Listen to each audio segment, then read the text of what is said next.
Hello, and welcome to a special holiday edition of the Fintech Takes podcast.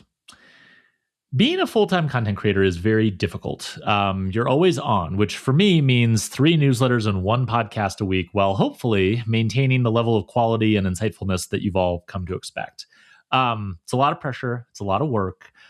But occasionally, and in fact, often, it's very, very fun. In fact, it's so much fun that I can't believe this is a real job, especially this time of year in December, because when I'm not traveling and things slow down a bit, this is a time when I can experiment with fun, silly ideas that I've always wanted to try. And because I have complete autonomy over what content gets published here at Fintech Takes, I can try whatever I want. Today's podcast is probably the best example of that. If you've been listening to this podcast for a while, you've heard the voices of Kiah Haslett, creator of Fintech Takes Banking newsletter, and my colleague, Jason Mikula, creator of Fintech Business Weekly, and Jason Henrichs, CEO of Alloy Labs and co-host of the Breaking Banks podcast. Now, what you might not know is that in addition to frequently collaborating with Jason, and Kiah on fintech content, the 4 of us also have a very active group chat where we talk about a lot of non-fintech topics as well.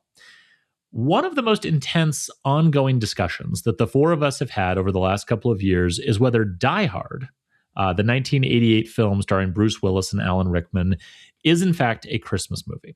The discussion has been so passionate and at times unhinged that I thought it would make for a fun holiday-themed podcast. So that's what we're doing today. Me, Jason, and Kiah talking about Die Hard. There is a tie-in to fintech and banking because, as you probably know, the plot of Die Hard revolves around $640 million worth of bearer bonds, which are a fascinating and oddly relevant financial instrument. But to be completely honest, this is mostly not a banking or fintech podcast. Instead, it's just 4 friends arguing about a movie that 3 of them really like. I hope you enjoy it. I hope that you have watched Die Hard because there are going to be some spoilers in this episode, just as a warning. And I hope most of all that you have a fabulous holiday break.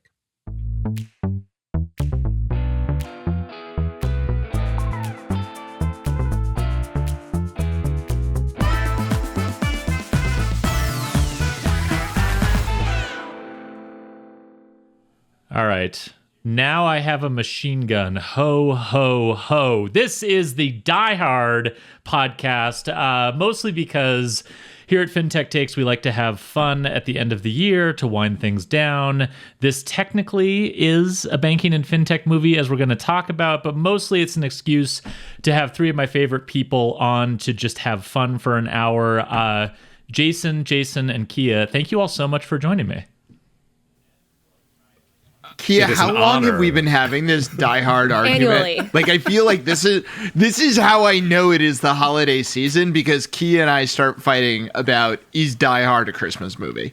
I feel like this is at least the 2nd or 3rd year I've participated in that debate with this group of people. Yes, the group chat has been exploding for years about this argument, and so we are going to get into that and a whole bunch of other things. So the plan for this episode is just to talk about Die Hard, one of the greatest films ever made, which we're going to pull apart using 10 questions that I randomly came up with and gave to Jason Mikula, Jason Henrichs, and Kiah Haslett. And we're going to try through those 10 questions to hash out all of our feelings and all of our disagreements about this. I'm just going to go ahead and say it, a Christmas classic. Here are some facts Christmas about classic. Die Hard before we get going. First, it was released in July of 1988. When most hit Christmas movies do hit the market, famously. Fair. It is based on a 1979 action thriller novel called Nothing Lasts Forever, which the author wrote based on a dream that he had, which is wild. The book is about a cop who visits his daughter at her company's Christmas party, so daughter, not estranged wife, and everyone is taken hostage by German terrorists who want to expose the company's corrupt dealings with other countries. Spoiler alert, at the end of that book, the daughter dies, which is a little bit darker and more depressing than you would want in a Christmas film. The movie is directed by John McTiernan and stars Bruce Willis and Alan Rickman, whose performances we will get into.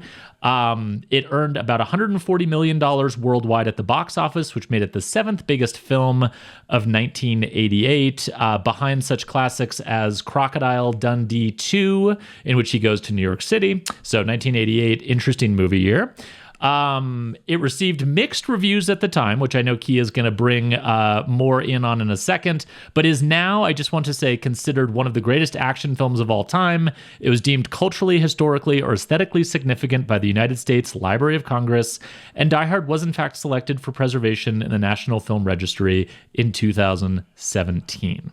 So that's what you need to know about the film Die Hard.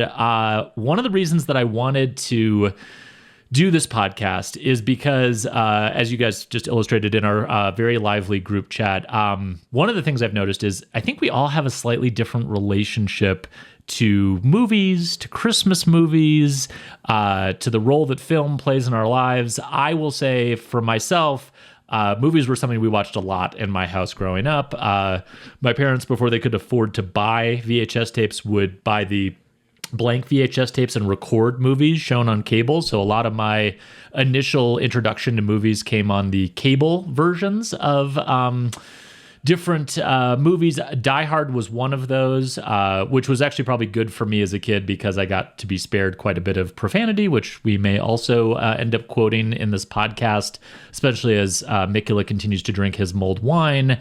But I wanted to ask each of you, what was your sort of relationship to movies growing up? And then specifically, when was the first time that you saw Die Hard? Kiah, you first.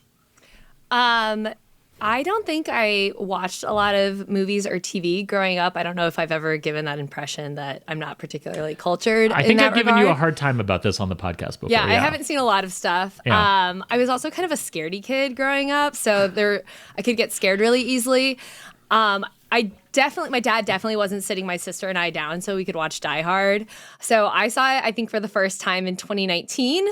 And I recall literally pausing the movie and watching it on Amazon Prime, which is how I rewatched it, to look up what a bearer bond was because I wasn't sure what we were talking about. We're going to get into that. And then I wrote about it. So I actually think this is less of a Christmas movie and more of a movie about archaic financial instruments.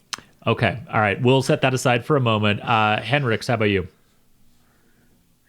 Well, being the old person of the group, I still remember, and growing up in a small town in southern Wisconsin, I still remember the rush after school on Fridays to go get the one VHS tape, right? Like of whatever you were going to watch for the friend that was going to be staying over and going. And I was not allowed a lot of TV as a child, 1 hour a week, right? Which resulted in a lot of really extreme behaviors. Like for the A-Team, I would watch like the last 5 minutes of it, like the blow up the stuff sequence, but only the last 5 minutes, right? So like I would take that hour and parcel it out. But movies on Friday nights were a different story, right? And so like I have a great love for that VHS tape. And we can talk about just the rewind fees, right? Like it's the equivalent of the overdraft fee. Absolutely. You mean a junk fee? A junk fee? A junk fee that is so far disproportionate to the actual crime committed. When was the first time you saw Die Hard specifically? Did you see it when it came out? Oh, I saw it when it came out, and it was amazing. We were in Madison, Wisconsin. And my dad took me while my mom and sister were at a mall. Oh, that is awesome. Did your dad like it too? Were you guys just like mind blown as soon as you left? Mind absolutely blown. And fun fact, so I did not own a TV for many, many years. And I only got a TV when Jessica, my wife, and I were moving in together because she worked in TV news. And she's like, there's no way that, like, I'm living in a house and we're living in Boston. She goes, and Ted Kennedy dies and I can't actually watch the news feed. And so I surprised her by getting a TV. And it's crazy how big, expensive, and heavy that was. But the very first thing I watched on that old Sony TV was Die Hard. Yes, I love that. Actually, and that would have been 2009. See, it's the classic that just keeps going on and on. I will also add, Henrichs, to your story that the first movie my wife and I ever watched together was Die Hard. Before we even actually officially started dating. You guys are the least romantic people of all time. No. You just don't understand. And we're going to get into this too. But like the romantic like undertones of Die Hard, it's a perfect date movie. It's a perfect date movie. Absolutely not. Perfect date movie. All right. Mikula, how about you? So we watched a lot of movies growing up. Particularly because we did not have cable. So my parents were still married until I was in like 5th grade. And I honestly, to this day, I don't know who was vetoing getting cable. I missed all of the like cultural touchstones about watching like Nickelodeon shows just like go straight over my head. Like they mean nothing to me. But I did have, well, I suppose I still have, an older brother. He's 5 years older than I am. And so we watched a lot of these like 80s, 90s action movies. I'm thinking like, I mean, the Russians were like almost always the bad guys, as we also discussed on group chat. It's like Hunt for the Red October, anything involving Sylvester Stallone or, of course, Arnold Schwarzenegger. And Die Hard was definitely, in the canon. I really couldn't tell you when I first saw it. So I mean, 1988, I would have been 4 years old. So I don't think my parents were that absentee. But I'm going to guess I saw it sometime in like the early or mid 90s, presumably, from VHS, from Blockbuster. Or I don't know if you guys ever did this. My dad was a big fan of renting VHS movies from the library.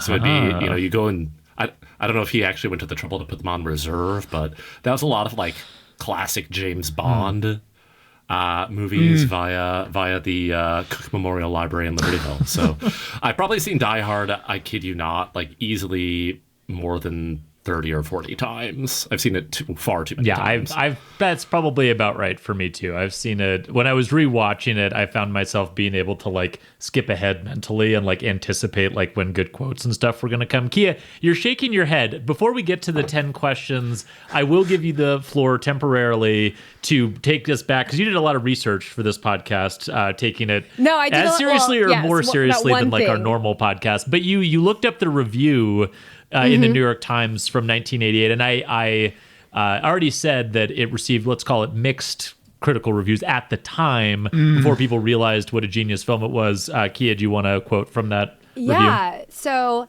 watching Die Hard, the New York Times said in 1988 is like snorting pure oxygen. It doesn't clear the brain as much as it whistles through it. It leaves no trace whatsoever. It is an utterly silly movie that has been put together with scary competence. The movie is as bright, shiny, and noisy as a video game, and so fast-paced that even bogus thrills count. It renders basic reasoning skills superfluous. One does not have to understand the whys of the story to follow what's going on. And then it also says that Die Hard is not a film for children, nor is it a film for adults. Instead, it's a movie for the new true blue American of the electronic age, the kid adult. And I don't disagree with this. I feel like that hits too close to home. You're looking at all three of us simultaneously while you said that. You were looking right into all of our eyes just at that staring moment. deeply into your guys' eyes. And I'm glad you like the film. Fucking A, I do. All right, so we are now going to do 10 questions, roughly guiding us through Die Hard. There's one in particular where, as banking nerds, we're all going to get a little bogged down. But before we get to that, my first question, and Henrichs, I'm going to come to you first on this one, is about Bruce Willis. So, as a little context, in 1988, and Mikula, you already mentioned this, the biggest action movie stars in the world were Sylvester Stallone and Arnold Schwarzenegger. They were both offered the role of John McClane, but turned it down. In the case of Schwarzenegger, he wanted to switch to comedies, like Kindergarten Cop. And so he was making a pivot at that exact moment, turned it down. Because the book, Die Hard, was based on a sequel The earlier book, called The Detective, had also been turned into a movie in 1968, starring the one and only Frank Sinatra, which actually, by the way, was Frank Sinatra's most successful film role by far. And the studio was legally required to offer Sinatra the role of John McClane, but he was 70 years old at the time and turned it down. Other actors that were offered the role but turned it down include, this is quite a list, Richard Gere, Clint Eastwood, Harrison Ford, Burt Reynolds, Nick Nolte, Mel Gibson, Don Johnson, Richard Dean Anderson, Paul Newman, James Caan, and Al Pacino. The studio turned to Bruce Willis out of desperation after all of those other people passed, even though at the time he was mostly known as a TV comedy actor and had only been in one film before Die Hard, which was a comedy. So he'd never been in an action film before. And my question, Mr. Henrichs, we'll start with you. Does this movie work without Bruce Willis? And alternatively, were there other versions of this movie starring any of those other actors that you would have preferred to have seen? I don't think you can take Bruce Willis out of this. That it is his quirky personality, the parts where he was, improvising on screen for parts of it. Right. He's got that kind of New Yorker-y edge of, zero shits to be given, that I think it has to be Bruce Willis. That's how I feel too. Mikula, go ahead. No, I agree. I mean, I was aware that he was not the first choice. I did not realize quite how many big names had been recruited and declined the role. I was also doing some very quick research, not as thoroughly as Kiah. And Bruce Willis was paid $5 million for this role. And that's in 1988 money. At this point, I don't even know what that would be. Someone quickly adjust that for inflation. That's a lot of money for his, and the comedy movie you mentioned did not perform well. It was kind of a disaster. But to Henrichs' point, I've never seen the TV show that apparently Bruce Willis was concurrently filming during the day. Moonlighting? Because it came out when I was 1 year old. But from what I Rub gather... Rub it in! At this point, it's irrelevant. But from what I gather, it channels some of that sort of sarcastic wit that Henrichs is mentioning. And I really do think, something that makes this not just another action movie with stuff blowing up is some of these funny, sarcastic quips that, certainly were not common in the other kind of, blow stuff up action movies at the time. So I find it very hard to imagine a Clint Eastwood or a Don Johnson decked out in 1980s Miami Vice gear doing this movie. Come on out to California, have a few laughs. Yeah, that's a huge part of the middle of the movie is him by himself talking to himself, right? Which I don't really the talking to yourself thing is a small thing, but I don't remember any action movie before this ever having the character, the main action star, express doubt. It was all Schwarzenegger busting through doors with zero fear. This was the dawn of the everyman action film, which is very, I think, more common now, but it was groundbreaking at the time. Kiah, I know your wish is that Sinatra had said yes to this role. Can you imagine Frank Sinatra is running through the vents and he's going down the elevator shaft? I really want that world. And then I don't understand, the building, the office building was such a character in Die Hard that I would love to see some of these actors interact with the building itself. And then Schwarzenegger also, crawling through the vents is what you want to see? Okay. Yes. Gotcha. And then also we never really get an explanation about John McClane's shoes. He just tried on one pair of shoes, but there's more dead people's shoes for him to try on than the one. And so that was kind of an interesting element that I thought was kind of tied to him as a character.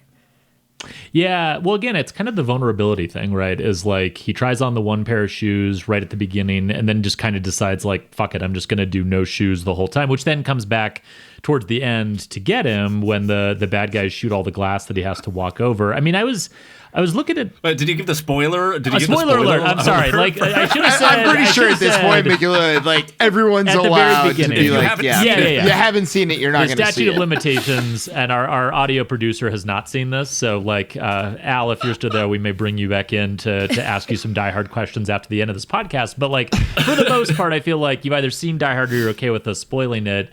I mean, I just, like, with the other actors, I was looking through that list, like, what? I mean, Richard Gere, no, that'd be weird. Clint Eastwood would be totally weird and wouldn't work. Harrison Ford does this exact thing in Air Force One, which rules, but like he already does this. Burt Reynolds, no. Nick Nolte, no. Mel Gibson does a like crazier version of this in Lethal Weapon. I'm kind of intrigued, like going off of Kia's point about someone a little older, like a Paul Newman, maybe, but like it wouldn't have the same goofiness. I think it has to be Bruce Willis. All right. Question number 2. Where does Hans Gruber rank in the list of greatest villains in movie history? And part 2 of this question, did Alan Rickman give the best performance in this movie? Kiah, I'm going to go to you first. So I was a little confused by this question. No. What do you mean greatest villain of movie history? Well, let me put it in this context. You ready? Because like I was thinking about this question as I was watching the movie again last night. I've rewatched it several times since I came up with the idea to do this. And I think the thing I was like thinking about is you can think of better performances and better movie villains, but they're almost all in like horror movies, right? So it's like Hannibal Lecter, Sir Anthony Hopkins, Silence of the Lambs, or it's Jack Nicholson in The Shining, right? Like it's these roles that are very iconic, but those roles get lead actors because they're the star of the film. And the person being hunted or attacked or chased by the bad guy is like the best supporting actor, not the best actor. This is like a best actor worthy performance in a supporting role in an action film, not a horror film. So Kiah, what say you to that? I still don't. As a Hans Gruber as a villain is no, he's not one of the greatest. I think I'll accept anyone that argues Alan Rickman acted the hell out of it, but I don't think that the role itself is elevated to a best performance or best greatest villain. And Mikula and I were reading a blog post that argues that Gruber is actually kind of an idiot, and he sounds swarthy and maybe he sounds like cool and European and sophisticated, but I don't think you should fall for that accent. The man is like money hungry. He doesn't even like his entire criminal gang is taken down by like one man. Like, come on. I guess that's fair. We'll critique some of the plot holes a little bit later. Mikula, what did you think of Rickman's performance? Yeah, I mean, I will also pull the same card Kiah pulled and sort of parse this. Like, I don't think it works without Rickman. And you know that, actually, because, like, no one cares about Die Hard 2, which came out 2 years later. And it still had Bruce Willis, but, like, the rest of what I would describe as, like, the ensemble cast that, like, kind of makes this very violent movie also simultaneously, like, kind of funny is the combination of Rickman plus my favorite, Reginald VelJohnson, a.k.a. Carl Winslow from Family Matters. If you know, you know. So I think it's fair to parse and say, like, is the individual villain like a greatest villain in movie history? I tend to agree with Kiah, probably not. In the aggregate, does the sum of the parts of this like kind of quirky, frankly like inexperienced as far as movie acting goes, ensemble cast, like really deliver? Absolutely, including Rickman, of course. Well, and you pointed this out in your research, Mikula, but that he's dead. Well, yes. No, Sorry. no. I didn't know. I didn't know either. It's very sad. Wait, you guys didn't know Professor Snape died? It somehow escaped me. I mean, Alan Rickman, so Snape, obviously, a whole bunch of other performances. He's like legendarily great. I didn't realize this. Jason, you said in your research that Die Hard was the first movie Alan Rickman was in, and prior to that, similar kind of to Bruce Willis, had only appeared in television. And he was a stage actor. He was a stage actor. He was in a Shakespeare company immediately before filming Die Hard, I think. Yeah, Henrichs, what do you think? He didn't think it was a serious endeavor. and was really worried that he, would be typecast into this, and he was a serious stage actor. And I guess he was typecast a little bit as like kind of villain with a little bit of like more depth, and I guess there is kind of that Shakespearean sort of like heft to his performance a little bit. So I could see that, although I also think in a lot of ways I think Die Hard was sort of setting a trend for where movies were going, because that's a big thing you see now is like getting sort of a heavyweight actor to play like the villain to bring like more heft and seriousness to a movie. So I do think he definitely brought that. I also would say that he was and this was another bit of Mikula research. At the very end, spoiler alert, Alan Rickman's character dies, and he falls off the building. And when they were filming this, apparently the crew told him they were going to count down from 3, 2, 1 and then drop him. But they dropped him on 3. So the look of terror on his face, which you get in like slow motion, was a real like kind of bit of movie making magic. 40 feet onto an airbag. Like, he called it the greatest act of betrayal. Oh my God. Well, that's what you're looking for. That's what makes John McTiernan like an iconic action movie director who we're going to get to a little bit later in this discussion. All right. So this, I think, is a fun question because, again, as we've referenced, all of our ages are a little bit different. Kiah was not born in 1988, so she's the one who was not alive at the time that this movie came out. But here's my question, stolen actually from one of my favorite podcasts called The Rewatchables, where they talk about movies all the time. What is the most 1988 thing about this movie? Henrichs, I'm going to go to you first.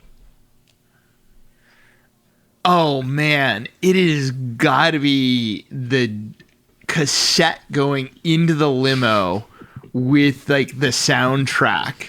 And he's just going to sit in the back of the limo and jam. Like, that is as 1988 as it gets. Like, I still remember my classic 80 days for the New Year's Eve, countdown, and you'd be there with your cassette tape, right, to record on radio and use that as your source material for the entire next year's mixes you were going to put together. So that just brought you right back. Oh, it took me right back. Oh man, that's a good one. I will say the West Coast like rap too in the limo after they put the cassette tape in, that whole scene, very 1988. Mikula, how about you? So I think my true answer would be just like the limo in aggregate, since Henrichs has already sort of generally spoken to that. I will go with the attire of the people attending the office Christmas party on Christmas Eve, which is just giving very, particularly Holly Gennaro, the character that is Bruce Willis's wife in the movie, giving very like 1980s like power suit. I thought it could have been more annoying. Which, honestly, I thought that it could have been more. It could have been more annoying. Dallas. Like make the hair bigger, make the clothes louder. But this was L.A., so it was a little bit more fashionable. That's true. I mean, Kiah, I know you have lots of thoughts on the fashion in this film. Yeah, I loved. So there was a couple. So the limo is also very 1980s and early 90s coded. I listened to a Slate podcast that talked about where did all the limos go. And then in addition to the clothing, I noticed that the FBI, when they show up, they were wearing like Wall Street trading shirts, like the blue shirt with the white collar, and not FBI jackets, which we've talked about how hard FBI jackets go. We've also talked, there's Hans Gruber says, rumor has it that Arafat buys his suits there. And that was like a really great 1980s reference. I thought this line is said very early on in the movie. A pregnant woman says to John's boss or whatever, John's wife, do you think this baby can handle a little sip? And they're talking about drinking alcohol at the company party. And the response back is, that baby is ready to tend bar. And that seems like a line that's only going to work in a movie that's set in the 1980s. That's a good one. I noticed that one too. That line stood out. The limo is actually a pretty big part of like the whole movie, really tying the whole thing together. And Argyle, the limo driver, like kind of plays sort of a recurring, sort of somewhat comedic role throughout the entire film. So that was actually very well tied in the whole time. I also noticed lots of smoking so typical of 1980s, but like, I don't know how many cigarettes are smoked in this film, but it's a lot. And everyone is smoking. John has his gun on the airplane. That was like, that jumped out really early because he's a New York City cop and he's like getting his bag after they land in LA, and the guy next to him like sees his gun like just on his hip. And he's like, "Don't worry, I'm a cop." Like that was like extremely 1988. Yeah, there was a lot of airplane hijackings that were kind of happening in the 80s, and I felt like there was some gestures towards that, and that was maybe one of those scenes. Yeah. Yeah, I totally agree. There was also a lot of, I think, what you'd consider to be sort of non-kosher office sort of activities happening. There was cocaine. There was some office fraternization happening. Kiah, in the notes you have, did HR even exist in the 1980s? I don't know. I wasn't working then, so I can't speak to that. Doesn't seem so. Actually, it seems like that was wasn't that seen as the fraternization was like kind of seen as like a normal, tolerated thing you'd expect to see at a holiday party, I think right? it was kind of like a comedic bit, right? Okay. Like, oh, these two people are sneaking off into someone's office, like, but yeah. like it jumped out on a rewatch. Henrichs, do you have something you want to jump in on? I want to like forget the HR. Where were the financial controls attached to this? You know, Nakatomi is a trading. I mean, financial controls are a 7-layer safe. Do you have any other questions? Yeah, we have lots of questions. Computer passwords, like did they not have passwords on their computers in the 1980s? No, they did, because they kill Takagi at the beginning because he won't give them the code, and he's like, I could give it to you, but Tokyo will just change it in the morning. I mean, and they're honestly, like, that was like pretty solid password controls is a password that kind of changes in a couple of hours. He was well trained. I mean, but then they didn't need the password. That's the other thing, is like the password became irrelevant. But also on the elevators, when he sits down at the elevators and is controlling the computer to shut down the elevators, like, do you need like a code to get into the computer? Well, all right. So it was the 80s, man. That was something I wanted to ask about too, because sometimes you see little like technology things from these old movies where it's like they're almost like proud of the technology that they've been able to work into the plot. Yep. And I noticed that when McClane shows up at the party at the very beginning, he's like checking in at the lobby and the guard's like, "Oh, hey, who are you here to see?" And he's like, "Holly Gennaro." And he's like, "All right, type it in on the terminal." And he had to type it in on a touchscreen 1988 terminal that then like showed him like a real-time map of what floor Holly Gennaro is on. And then like the security guard looked at it and was like, "Oh yeah, 30th floor. They're the only people here. You can head on up," and didn't like check his ID or anything. So in terms of like physical security, I have some questions about Nakatomi Corporation. Well, were any of you actively working pre 9/11? Nope. No. Unless the library that I worked at counts. No. But you know, we had an office in New York in the pre 9/11, post 9/11. Like showing an ID was not a thing before 9/11. Interesting.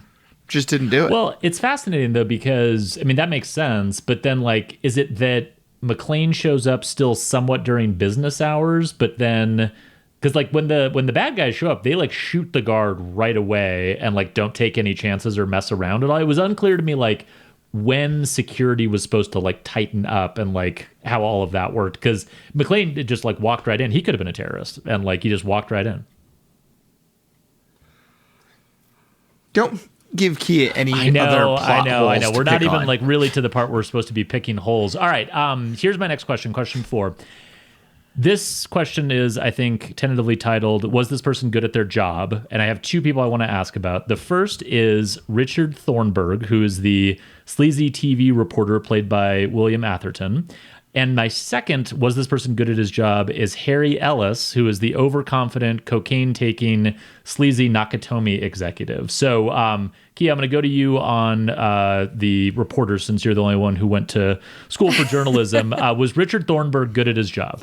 I think if you're a viewer at home, you would think he's good at his job. He is what we would call doing like his broad objectives of going to a scene and finding and reporting on it. As far as I can tell, he reports accurate information, which is another metric of quality in journalism. He also finds people who are connected to the story. There's a kind of this like perverse thing that happens during a breaking news story, which is you would want to go try to identify the family members as quickly as possible. And this can be pretty macabre after some sort of tragedy or whatever. And he does do that. Now, do I think he's the most ethical person I've ever seen? No. And am I happy to talk shit about broadcaster journalists relative to web and print journalists as being maybe not as like they're just more like kind of talking head, pretty faces versus the more serious web journalists like myself.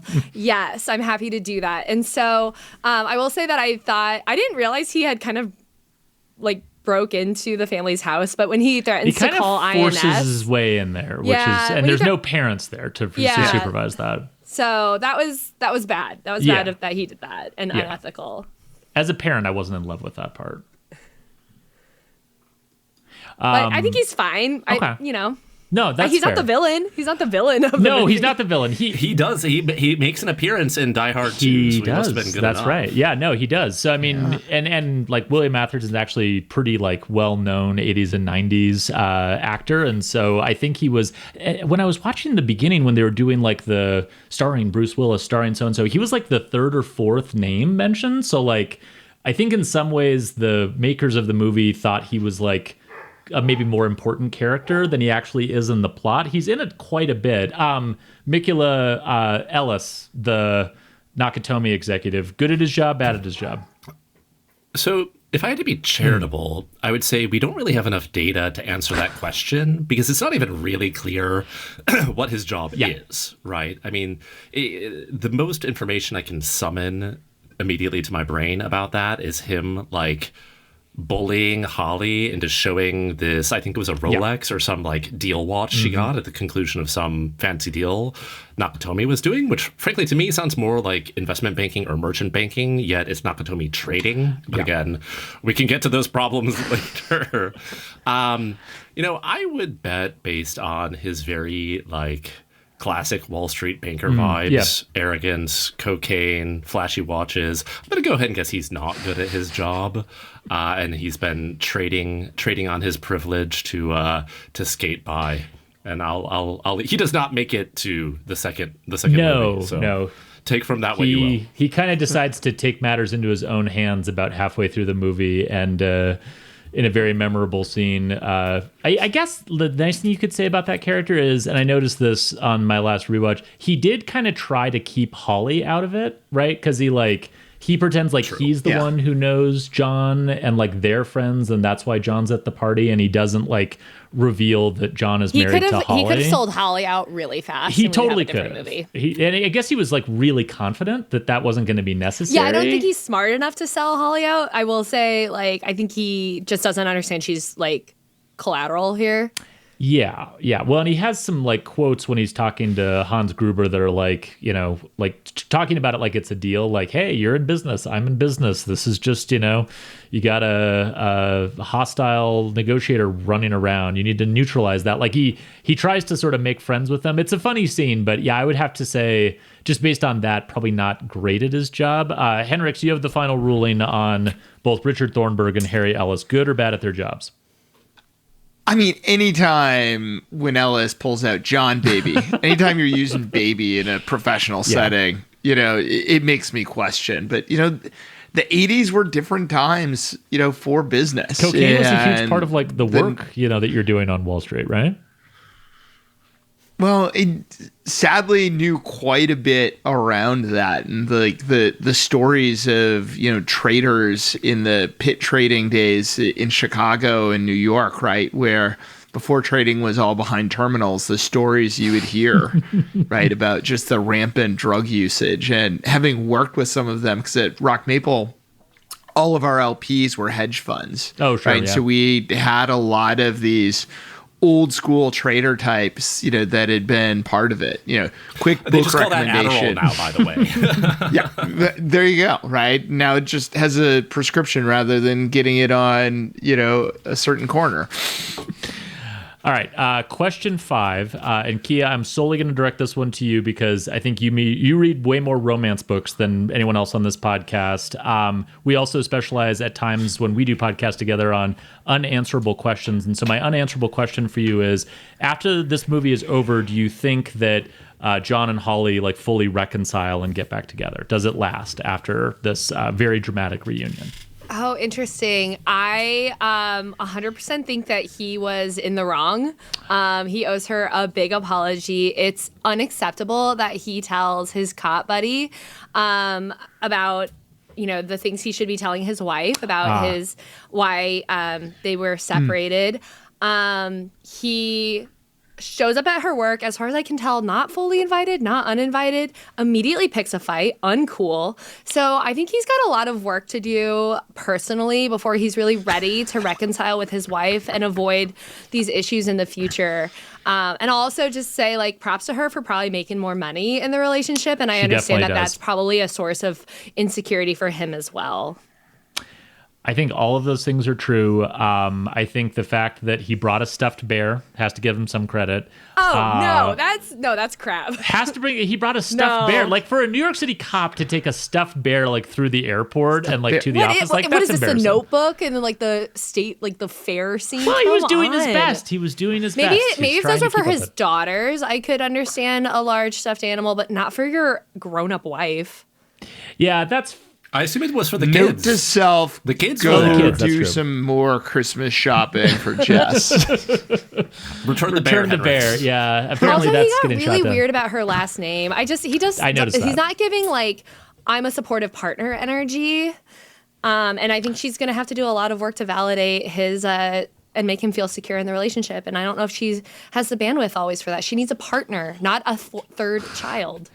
I did find, that's fair, I suppose. I did find his answer, like, I'm a New York City cop and I have to put bad guys in New York City way. I can't just leave. I thought that was like a reasonable answer for like why like she got a great job, but he has a job that's really important. Like, famously, cops can't change jobs when they move. Well, this is all happening before like remote work. Like, you're telling me Holly can't do what she does via Zoom? Like, maybe this just isn't a problem. I bet he would be giving up a good he'd be giving up a good pension too if he left. Sounds like that based on what we saw, the LAPD has some vacancies in. So you think like after this movie, he just like steps in and is like deputy commissioner of the LAPD? I mean, honestly, that kind of does make sense because you'd think like the mayor of LA would just be like, hey, you should come work here. We do have some openings. So that actually does make a lot of sense now that you say that, Kiah. I hadn't thought about that. All right.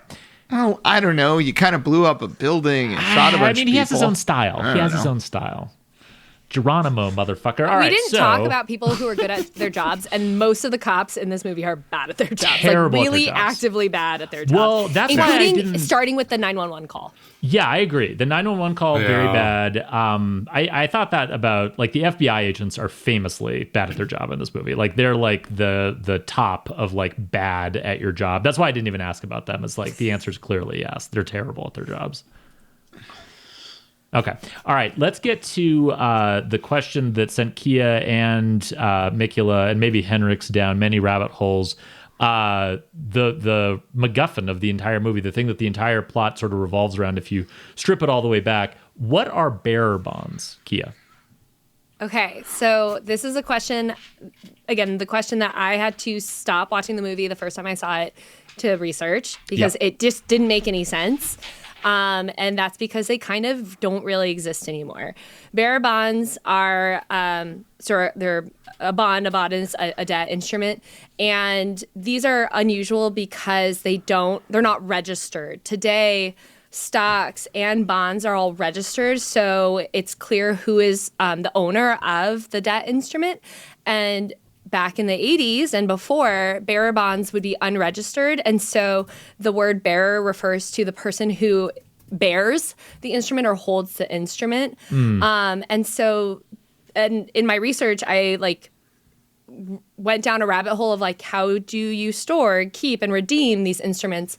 And these bonds would have like coupons attached to the side of them, and the bearer of it would have to rip off the coupon and present it to a registered agent or like a bank or a brokerage, and then they would cash in the interest coupon and then give it to you. At the time the movie is made, bearer bonds are on the outs. They are leaving our financial space. This includes because the Treasury stopped issuing bearer bonds. Most corporations had stopped issuing bearer bonds, and there's a really important Supreme Court case that allowed the interest on these bonds to be taxed, and so there became an issue about taxing the interest and bearer bonds. Like, you don't, because there's no registered list, there's no list of who owns the instruments. It was really easy to avoid paying taxes on this interest because the bearer would have to report it to the government. After as these are getting phased out, they're going to have registered bonds instead, and then here the corporation or the municipality would keep the list and then report the interest to the government, but also the municipality could directly pay the interest to whoever was supposed to hold it. So I hope that answers the question of like that we'll spool out with, but that's what they are to begin with. It was the crypto of the 1980s. Seriously. Right? Like, it was anonymous. It was meant to... It's shocking to me how many movies apparently bearer bonds played an important role in. One of you mentioned in the chat that they also come up in Beverly Hills Cop, another one of my all-time favorite movies from growing up, by the way. And apparently, I was also just Googling while we're recording, and apparently they also come into the plot of Mission Impossible, which is filmed in '96 after this change has gone into place. So apparently the idea of... bearer bonds very large in the imagination of screenwriters and filmmakers. Yeah, it feels like in some ways they were kind of designed to be the perfect like movie plot device because, like, I mean, Kiah, to your point, there's a reason they stopped issuing these in the U.S. Like, it is like a money laundering dream, right? You just have these bearer instruments that can just sit, I guess, in a vault and be used for like tax evasion purposes. I mean, this gets to my follow-up question, which is, why do we think the Nakatomi Corporation had $640 million in bearer bonds in its vault? Like, what is it? What is it? What are they doing with those? Is that a common corporate finance strategy? Jason, do you want to? Okay, yeah, so you talk about this. Yeah.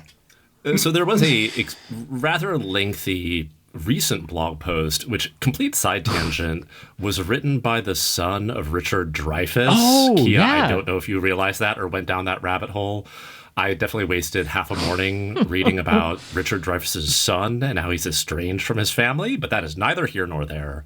His analysis hinged on the TLDR basically being like the punitive treatment to repatriate Nakatomi Trading Corporation's profits from outside of Japan into Japan. So between currency controls, interest rates, tax rates, basically Nakatomi Trading Corp is like going gangbusters in the US, and rather than losing, a substantial share of those profits by repatriating them to Japan under this unfavorable regime, I guess they're just like letting them pile up in the vault on the 30th floor of Nakatomi Plaza. Something that also was mentioned in that blog post, I suppose based on like a very brief couple of seconds of the movie, the coupons are still attached to the bonds, meaning they haven't even been depositing the coupons. They're just hanging out there, still attached on the 30th floor of Nakatomi Plaza. So that is like some Monday morning quarterbacking trying to graft on some sort of like coherent reason.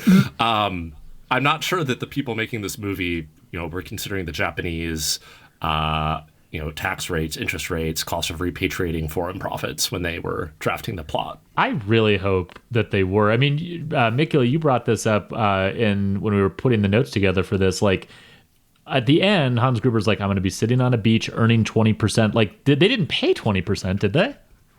They paid 8%. 8%.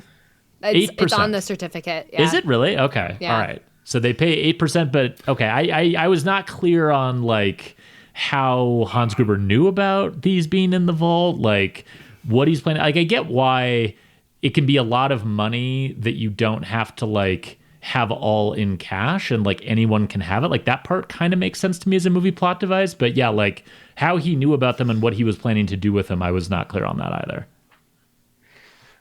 Oh yeah, I don't know where they ever answer how he knows that they're in that building. I don't think they do. Yeah, he's it's well researched, right? Like he knows everything about the Nakatomi Corporation. He knows everything about Takagi. Like he's clearly done all of his research. But yeah, that part was not totally clear. Can we just call out for a second the important phrase "clipping coupon" comes from doing this, right? It's not like getting the Sunday paper and cutting out coupons, like coupon interest rates, and calling it clipping coupons. This is where it comes from. Like that's how essential bearer bonds are, not just to bad movies, but to the world of finance. Did you ever own a bearer bond, Henrichs? No. Closest I came, and it's kind of a second cousin, is the good old traveler's check. Another 1980s like cash, movie. yep. Yeah. That's a good one. Kiah, like if we wanted to do a modern remake of Die Hard, which is you wouldn't have any way of knowing this since you don't watch movies, but there are actually a lot of sequels and additional sequels to Die Hard. But if we wanted to do one now, are there still bearer bonds out there? Like, is this still a like viable plot device for a movie? So it's hard to know because famously no registered lists, no lists exist of these. Now, in my research, which was archival, so just Googling bearer bond in New York Times archives, as of 1997, there were $99 billion of bearer bonds still in circulation. Whoa. And then I was looking at the Wikipedia, but they have a citation on this. All bearer bonds that were issued by the U.S. Treasury had matured as of May 2016, and 870 million had yet to be redeemed by March 2020. Now, a lot of entities issued bearer bonds, and the biggest holdouts were municipal governments. And so maybe it's possible that a muni issued bearer bonds in 1985, and if they were longer than 30 years, then they hadn't or have recently matured, but it's possible that you could have one of these in you're going through your parents' attic and you find some certificates that look like apparently high school diplomas. Yeah. And then you would clip the coupon and bring it into a bank and try to explain no, this should still be valid. It should still have interest. It just hasn't been capitalizing since the bond has likely matured.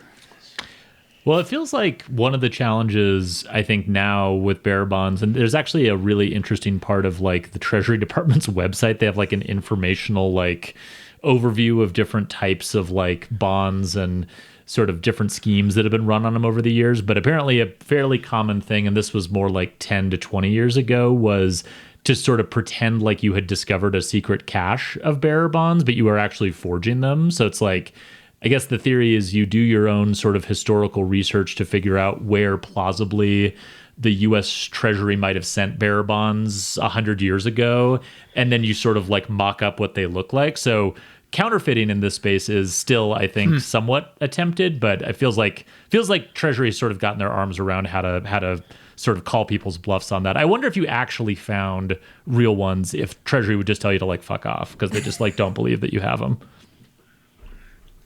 Feels distinctly plausible. All right. Question number 7.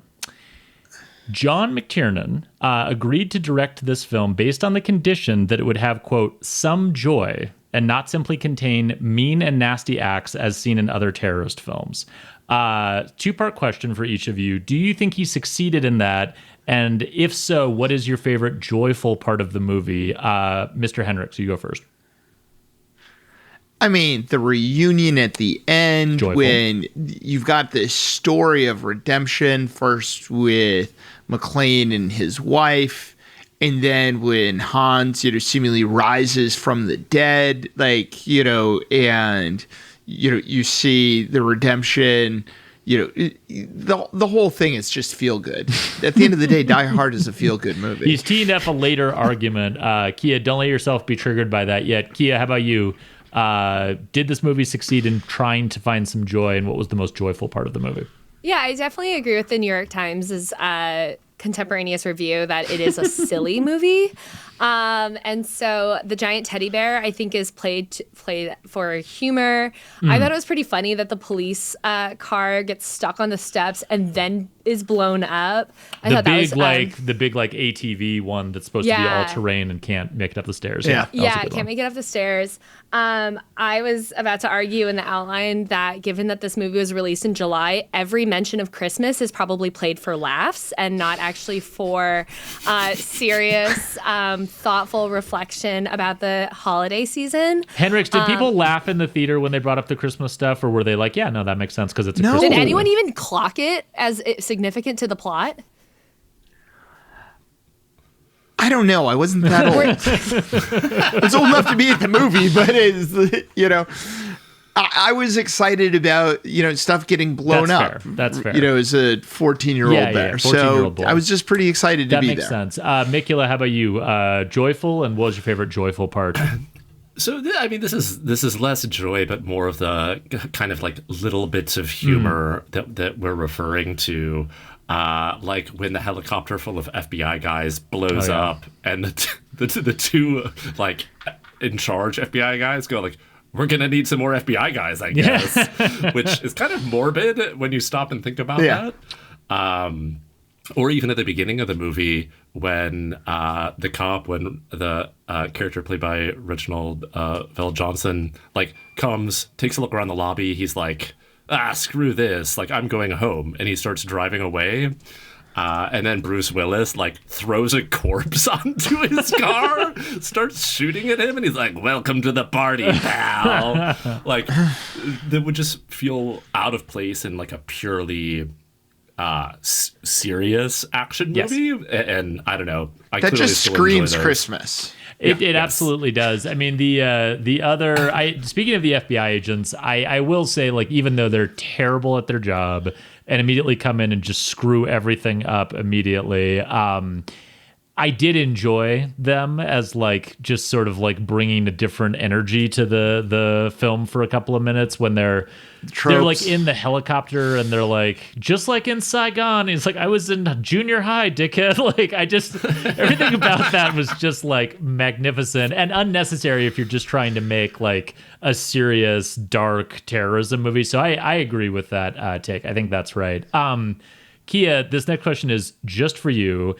Speaking of John McTiernan, the director, and because I know you love white-collar crime so much, were you aware prior to doing the research for this film that McTiernan, after becoming perhaps the most famous action movie director of the 1980s and 1990s, pled guilty in 2006 to lying to an FBI investigator and committing perjury in regard to hiring a private investigator to illegally wiretap the phone calls of two people, one of whom was the co-producer of the action film remake Rollerball, on which they were having creative differences.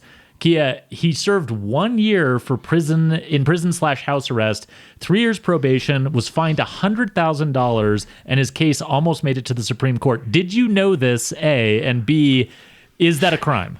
I did not know this, and no, barely a crime. And the way that you wrote that is like, is the crime that he lied to the FBI or the crime that he illegally is the wiretapping legal but the lying was not legal? I don't know. It's unclear. I did a lot of research on this too. Silly, stupid. Actually, when I was researching this, it seemed like the FBI felt like he wasn't being fully honest, so it actually seemed a little vindictive. They went after him again. For things that again barely seemed like a crime to me.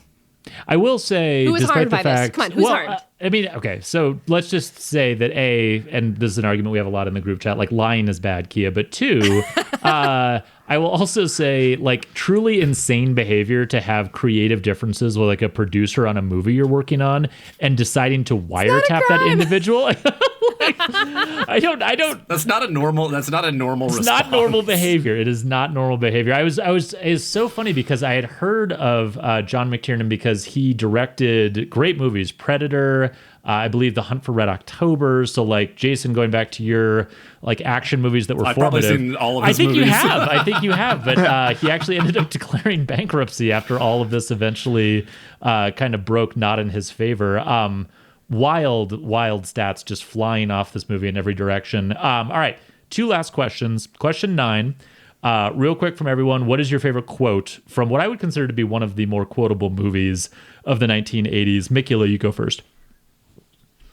Okay, I'm gonna have to go with and this is Hans Gruber, the arch villain terrorist. When you steal $600, you can just disappear. When you steal 600 million, they will find you. Unless they think you're already dead. Like, they're just not going to investigate the fact that they've blown up the roof of this building and killed, like, hundreds of people. They're like oh, case closed. That is a good one. Well, I think, like, isn't the point of that quote to, like, illustrate, like, see, look at this twist that we have. Like, we're not even going to be on the roof. Like, I guess my follow-up question to that is, did you see the twist coming the first time you saw it? Was, like, evident to you that, like, oh, they're clearly going to try to escape, through the basement? Yeah, where were they going to escape? That's the part I was curious about. So, and that, because they were rewriting the movie even as they were filming it. And so, ultimately, like, what gets presented as the way they were escaping was this ambulance that was, like, stowed in the parking garage. Right. But by the time they decided that, they had already filmed other stuff in that parking garage where there was no ambulance, so they had to like go back and throw some stuff out. Oh, that's funny. So I think it's having a bit of a high expectation, expecting the movie to be, coherent. That's fair. And I guess consistent with contemporaneous reviews of the movie. Henrichs, how about you? Favorite quote? I mean, you're going to do it, aren't you? It would be too obvious to go. You have to do it. The yippee-ki-yay motherfucker. Yes. But actually, the one I love is when Hans calls out. He's like, this time it isn't going to be John Wayne walking, off into the sunset with Grace Kelly, and then Bruce Willis comes back with that was who is it? Grace Kelly, motherfucker, or something like that. Yeah. And just such a great line.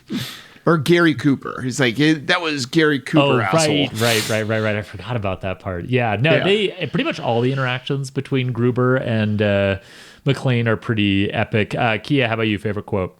I don't think this movie is that quotable, and I like the Yippee-Ki-Yay. You're not invited to next year's movie. The Yippee-Ki-Yay motherfucker is not even like funny or like, I don't know, good.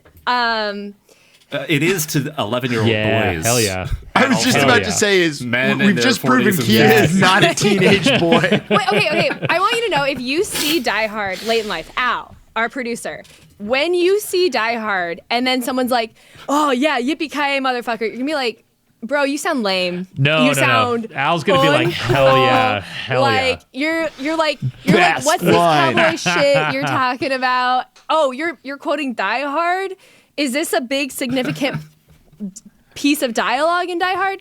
No, it's said once. Not really. It's stupid. I don't know why they keep making cowboy references in this movie. It doesn't make any sense. There are quotes that I thought were funny, like Ellis when he's trying to negotiate with Hans is being funny.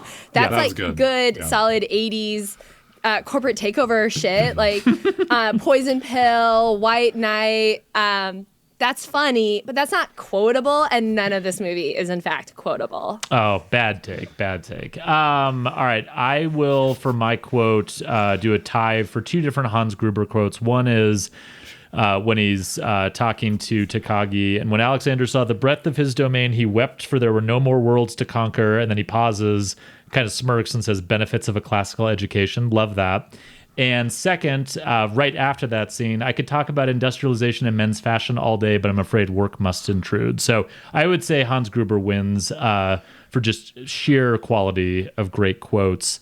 Yeah. Final question, and we will end the podcast with this question, a debate which I don't think we're going to be able to settle, but we'll at least have it out.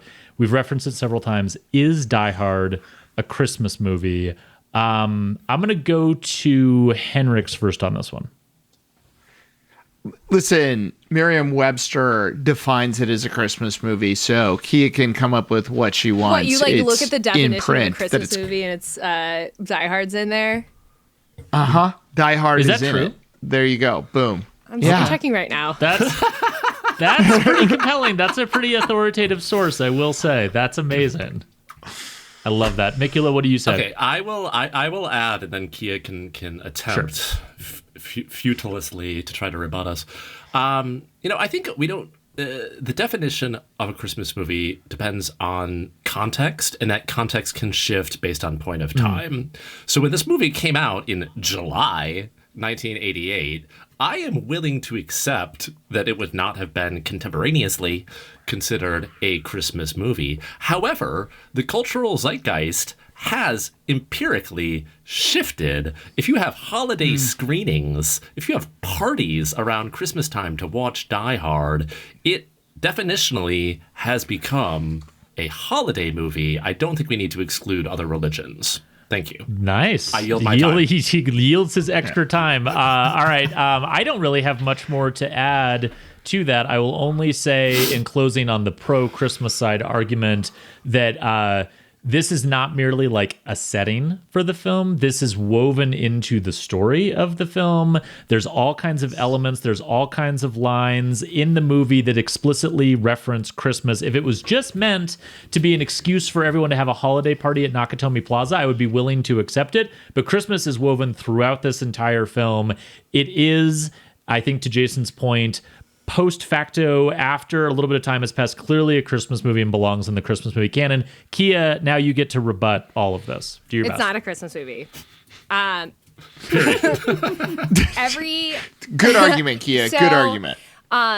Every element of Christmas in this movie could be substituted out for a reasonable replacement with no impact on plot, almost no impact on dialogue. That's how little Christmas figures into this movie. And so I feel like we just need to have a higher bar as far as like what counts as a Christmas movie. Separately, I've been reflecting on how many dead bodies should there be in any movie that claims to be a Christmas movie. And I'd really appreciate you guys to let me know who is allowed to die in a Christmas movie and in what ways so that we can figure out if that's, but also in this movie, we have Ellis dies and we have Ellis is not a good guy. Well, but he's not a bad guy. NPC. He's an NPC. Yeah, he's and then not we have character. we have the head of the company. We have the That's about it. Takagi. we have the guy in the front, like the front security guard. Security guard. So we have that's a lot true. of dead people in this movie, and I would argue that I don't know if I think that's quite the Christmas theme. I've been reflecting on what actually determines Christmas movies, and I think that or a holiday movie. And I think that there are movies where the holiday makes more of an appearance from plot in such a way that the plot cannot be divorced from any setting, any dialogue, any Christmas tape, any Santa hat. Like, what are you talking about? Just because these things aren't in the movie doesn't mean that it's a Christmas movie. That's just plot, or this is just dressing. Like, it's not a Christmas movie, you guys, and it's fine. If you like watching it at Christmas, I'm not going to take that away from you. But you're not going to insult my intelligence with this kid adult movie that was panned hard as not a thinking movie at the time, remains, again, not a thinking movie. And if you like that and it does something for you around this time of the year, good for you. So hold on, some very brief additional context for listeners. I believe Kiah also has argued that Home Alone is not a Christmas movie. Not a holiday movie. So every single thing in that movie can be taken and at a different time. Not a trusted source. No, you can have Home Alone be in the summer vacation. The only thing that can't happen in Home Alone is the ice on the steps. And I don't know, a nativity scene, have a different thing in front of a church. Are you kidding? That is, so it's funny because the reconciliation with his son that can happen for the literally neighbor any other time during the year. For the Memorial Day? That's not a Memorial Day movie. Come on. It's so funny. You had it, Kiah. You had it, and then Mikula baited you into arguing like another like movie I'll that fight on clearly so many. just it like You guys are so wrong with these Christmas movies. It pulls your argument completely Yeah, off track. but Mikula thought that Mean Girls was a Christmas movie for a little bit. That is, I'm saying that half in joke based on the Jingle Bell Rock sequence, but yeah. So I've if it also doesn't seen that have a movie, like, Christmas 4 tree times. farm, is it not a Christmas movie? Is that the bar for you, Look, Kiah? man, I will argue that It's a Wonderful Life is not a Christmas movie. That's insane. That is insane behavior. We cannot have. That's funny you mentioned that actually, because that was the other movie I was contemplating doing, because there's a big banking portion of it, but I didn't want to get into that fight on that podcast. So maybe we'll save that for the next year. I will say an ending. Everyone is wearing their Christmas best. When this podcast comes out, it will actually be Christmas Eve. So to all of our listeners, I hope you got a chance to watch some Christmas movies, real ones, including Die Hard. And thank you guys all for hopping on. This started with like a very dumb idea that I had to drag Kiah into, and then Mikula Henrichs, you leapt in with both feet to like buttress my side of all of these arguments. So I appreciate what you could be both. more Christmas than fighting with people about what is a Christmas movie? It's the most Christmassy thing at all. All right. Better than pushing them out away to buy a discounted TV at Target. Exactly. Well, Merry Christmas to all of you. Thank you so much for joining me. This was fun.